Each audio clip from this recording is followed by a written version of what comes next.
Welcome, everyone. Thank you for joining us. We're here at Mount Nebo United Methodist Church in Boonsboro. We're doing Vacation Bible School a little differently this year.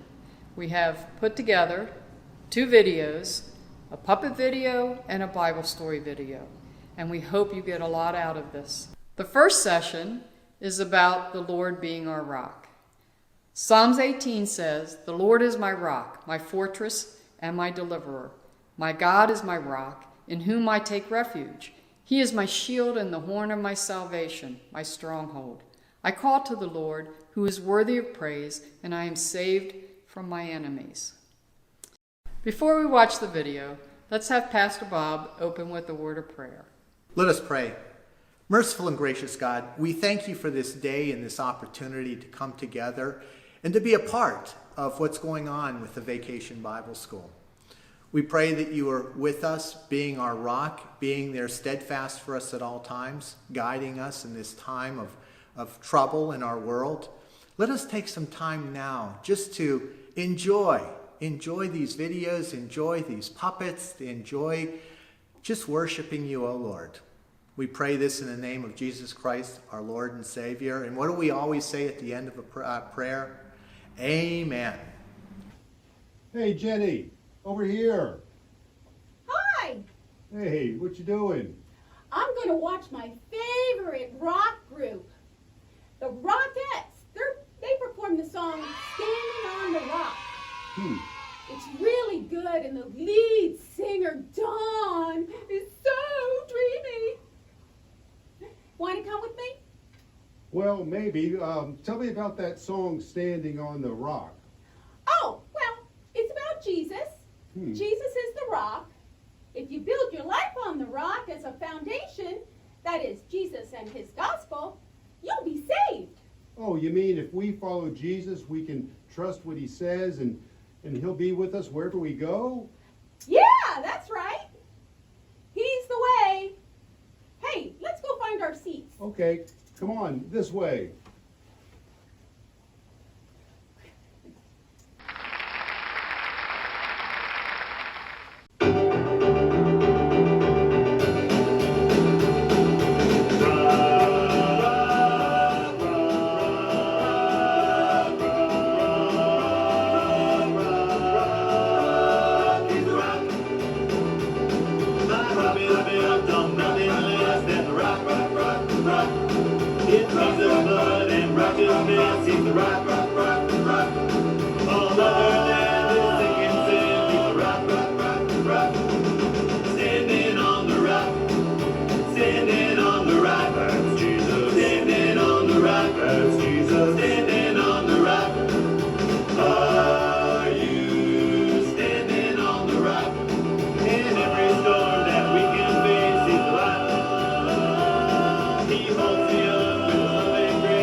Standing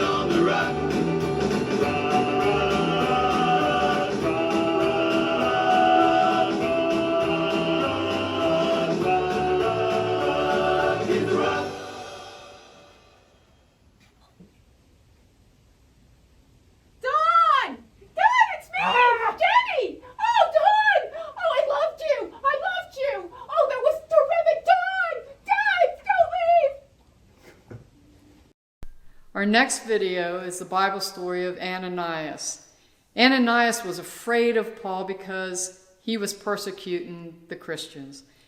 He was so afraid, but he had trust in God because God was his strength, and he got him through it. Let's watch the video now. In the Bible, God often asks his followers to do difficult and sometimes hard things that can be very frightening and scary. God told Noah to build an ark. He then told Abraham to prepare his son for sacrifice. Mary gave birth to the Son of God. Ananias had the terrifying job of reaching out to Paul. Paul was strongly against the Christian movement. He was determined to rid the world of what he thought was an offense to the holy God of Israel, the new religious movement of Christians. He did not believe Jesus Christ was God. Ananias was afraid because Paul hated Christians. He put Christians in prison in Jerusalem. Paul was on the road to Damascus when Jesus appeared in a vision to him. At that moment, Paul knew the truth. The vision left Paul blinded. Paul was led into the city by his companions who heard the words of Jesus but did not see him. For 3 days he was blind. He neither ate nor drank. During these 3 days, Paul thought about the kind of life he had led, and he considered what kind of life he would lead from that point forward. Paul must have been thinking, "What have I done? How could I have been so wrong? What do I do now?" Paul was so confused. Ananias lived in Damascus. Ananias was also a follower of Jesus. God called on Ananias and told him where to find Paul, and told Ananias to go to Paul to restore his sight. It is easy to understand that when God called Ananias to restore Paul's sight, Ananias hesitated. Maybe Ananias felt like the wrong guy for the job. Maybe he thought the request was too hard. Paul was trying to get rid of Christ's followers. God told Ananias to go, "For this man is my chosen instrument to take my name to the Gentiles, kings, and the Israelites. I will show him how much he must suffer for my name." Acts 9, verses 10 through 16. Ananias believed in the power and presence of God, so he courageously obeyed. He embraced Paul, calling him brother and placing his hands on him, then healing him with God's loving power. Jesus' love changed Paul's life. It turns Paul's life completely upside down. And Jesus' love can do the same for us. Let's thank Jesus right now. When Ananias went to see Paul, he was giving Jesus' love away. And once Paul believed in Jesus, he gave away Jesus' love too. Let us pray. Lord, we are so thankful for your love. It is so amazing. Thank you for always being with us and for always loving us. In Jesus' name, amen. Wow, we just saw 2 great videos, the singing rocks and the story of Ananias and Paul.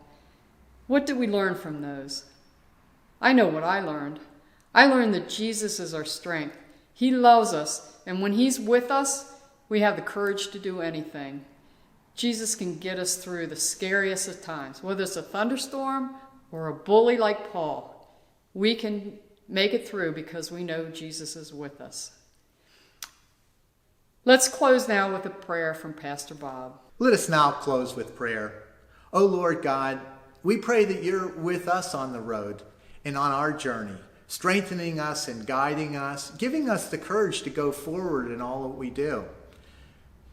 We're starting a new school year. Sometimes that's a little bit scary. It's even more scary when you're not quite sure how that's going to be. And so we should pray to our Lord to help us, to guide us, to give us strength, to give us the energy to be able to do all of the things that we do. As you go out into the world today, keep in mind what you have learned today. We pray all of these things in the name of Jesus Christ, our Lord and Savior. And what do we say? Amen.